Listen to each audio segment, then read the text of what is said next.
Hey everybody, welcome back to Horror Trans. My name is Stephanie Bree. I am a transgender woman, and I talk about all things horror.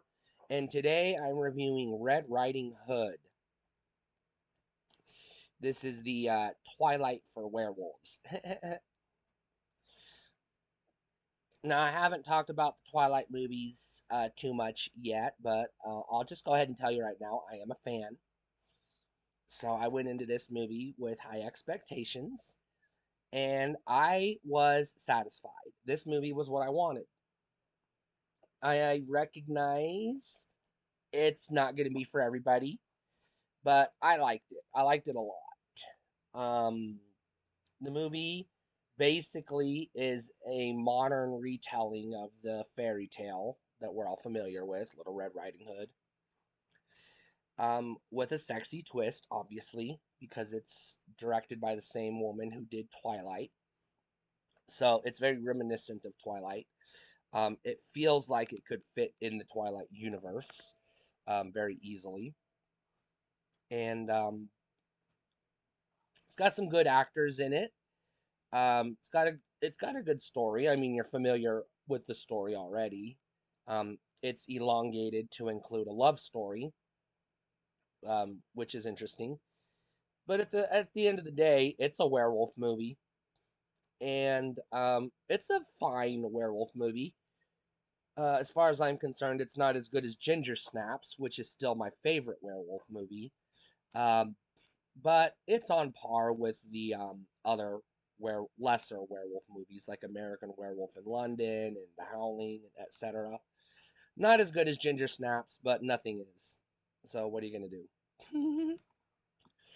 um, Now I don't remember if this movie was too gory. Um, I don't remember. I only watched it the one time, but I still recommend it as a buy. And the reason why I do that is because I have over 1,000 movies on DVD, and I watch a lot of movies. So I can't go back and rewatch all of them all the time. But this is one that I enjoyed enough that I wanted to rewatch. I know I'll want to rewatch it at some point, and I think most people will probably uh, feel the same way. Now, fortunately, it does have Gary Oldman, who is notable for being in another gothic romantic horror film, more gothic than this one, but certainly romantic in its own right. The 1992, I believe, Bram Stoker's Dracula.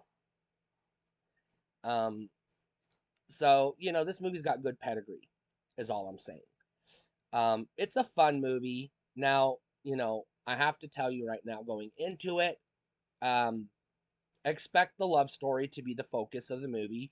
Excuse me, not vampire, werewolf stuff is sort of secondary, but kind of like I've already mentioned, Twilight. You're here for the love story. The fairy tale is just, the vehicle that delivers the love story. So I think this is a good movie. I think you should definitely check it out. Don't listen to the haters who only shit on it because it's too similar to Twilight and they got a bug up their butt about Twilight for some reason. Because this is a good movie and you should definitely check it out. Stay cool.